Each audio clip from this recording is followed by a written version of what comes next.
Captain America Winter Soldier, and one other film I can't think of right now, Thor 2. On movie. Let's not drag this any longer. That's exactly what I was thinking. Okay, I'm trying to wrap this up. Why can't you just leave me alone? Oh, I think you know why. As predicted, quite surprisingly actually, X-Men Origins Wolverine won the first phase of the comic book bracket and is moving on. It was a cheap joke by my viewers. It's over now. It's not going to go any further on in the bracket. If you do another episode after this, you're going to start a civil war between your fans and yourself. A war you can't possibly win. And this just got retarded. We're well past that. I'm you from an even further future, and it gets really bad. I'm not letting this drag on any longer. Let's start the intro here on Movie Feuds.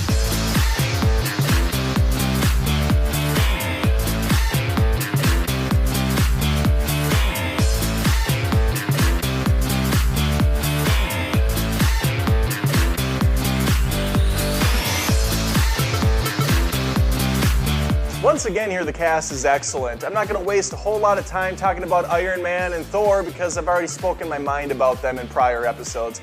Once again, I don't know if I did, but I'm not going to go back and check. It's just awful sounding. I will say this, Captain America the Winter Soldier really blew me away about that character. Making the Winter Soldier such a personal story for Steve Rogers showed just how interesting and badass Cap really is. Chris Evans was phenomenal this time around, really owning the role. And the side characters were oh so juicy. I need to stop having Jay write these scripts. My blushing bride ScarJo looks gorgeous with her straight hair, and Robert Redford doesn't look like he's aged a day. AntMan also rocks a pretty awesome cast featuring Paul Rudd as our main hero, Michael Douglas, Michael Pena, and Evangeline Lilly. Iron Man 3 continues the trend from the first two movies, bringing in powerhouse actors like Ben Kingsley and Guy Pearce. I know Kingsley's Mandarin rubbed a lot of dicks the wrong way, but I found him quite enjoyable. The main villain of Thor 2 just doesn't have presence, and he's overshadowed by Loki at every turn. You can say the same thing for Ant-Man. Captain America definitely wins this round due to the badassness of Winter Soldier. While he doesn't show up often,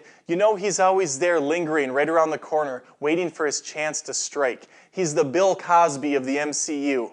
And I don't think there's any arguing that Winter Soldier utilizes him best, especially ScarJo, with that long, beautiful hair flowing through the wind, running with her little guns and her items and her weapons. I'm gonna marry her someday. What really made these movies good this go-around is that there was such a personal story attached, giving the characters defining characteristics like Tony's PTSD, Cap's living in the present and making friends, Ant-Man trying to get his life back together, and Thor evolving even more since we saw him in the first couple films. Director Shane Black, while making some controversial decisions that didn't really bother me since I'm not a little bitch, still managed to craft a really fun comedy action romp, putting our hero front and center. Thor 2, while very run-of-the-mill, still was a blast since we got to do more on Asgard this time around. Solid epic battles, and putting Thor and Loki together to go kick some elf ass was good fun. What I love about Cap 2 is the political edge. It raises questions about our nation's security while also being action-packed. Ant-Man goes for a heist feel, which is also a nice change of pace. It's a smaller scale movie than, god damn it, I just did an overused lame Ant-Man pun. Honestly, really short-sighted of me, and I have barely any credibility on this channel, just a tiny, minuscule amount. So every time I do one of these lame puns, my viewers go down in size. They shrink, big time. Is that enough puns? I think that's enough.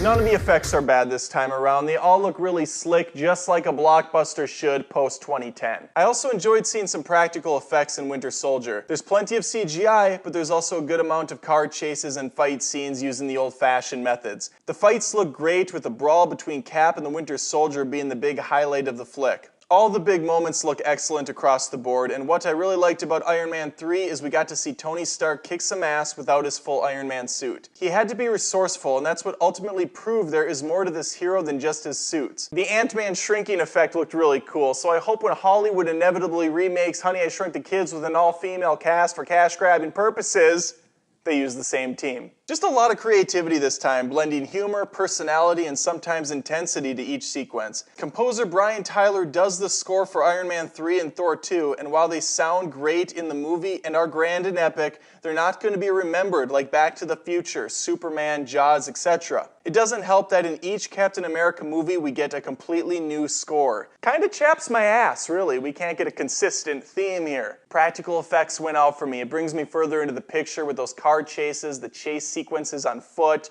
hand-to-hand combat, Scarlett Johansson, once again, that long, fiery, fierce red hair running down her mane. It's just gorgeous. Wait, mane is hair, so it can't be running down hair, running down her back. Moving on. This was a positive feud, guys. I thought this was fun. Unlike the majority, I don't care so much about Iron Man 3 messing with its villain or Thor 2 being too generic. But I'm also not an avid comic book reader, and by avid I mean I don't read comics. So if you have a gripe with these for changing stuff, I get it. You know what? More power to you. Show that passion. Bring it forth. If I had to pick one from this bunch, I would go with Winter Soldier. I feel that it's one of the best Marvel movies to date. But hey, it's your vote that counts. So let me know which Phase 2 movie you think is the best. And remember, this is more than just reviews. This is movie Feuds. Nice going on the feud today, Adam. I'm with you all the way on this bracket thing. Keep pushing on, man. You're doing great. What version of me are you? I'm you from yesterday. A past Adam. Yeah. Padam. You have a lot of nerve showing your face here, Padam, as beautiful as it is. Back off, asshole. Do I not own other clothes? I mean, did you guys call each other and decide what you're gonna wear today to punk me? I don't understand. When did I master time travel, and why would I use it for such a dumb fucking purpose? No, none of this adds up at all. Let's just close this out with a Hail Hydra and the knowledge that this is the last comic book feud. It's not, but I'll bite. Hail Hydra!